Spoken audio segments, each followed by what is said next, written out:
Elle hurlait de douleur. Christine Bravo dénonce avec le traitement de sa mère dans une clinique. S'il y a bien une chose que personne ne peut reprocher à Christine Bravo, c'est de manier la langue de bois. L'animatrice, membre de l'équipe de Laurent Ruquier dans Les Grosses Têtes sur RTL, n'hésite jamais à pousser des coups de gueule sur les réseaux sociaux pour dénoncer des situations qu'elle juge scandaleuses. De retour à Paris cet été, elle avait notamment dénoncé le manque de propreté dans la capitale avec une photo des ordures près de sa péniche.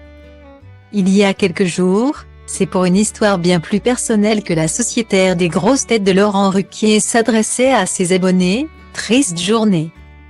Mes amis. Mon oiseau bleu, si cher à mon cœur, s'est caché pour mourir. Il a choisi la discrétion d'un nid où pendaient ses copains. Écrivait-elle avant de dénoncer les agissements d'une célèbre enseigne de jardinerie. Une chose est sûre, il ne faut pas toucher à l'entourage de Christine Bravo. Malheureusement, l'animatrice a connu une histoire bouleversante, qu'elle n'a pas manqué de partager avec ses followers dans un message poignant. Hier, elle a en effet dévoilé une série de clichés de Cécile, la maman d'une amie d'enfance récemment sortie d'une clinique du Pré-Saint-Gervais dans le 93. Suite à une opération.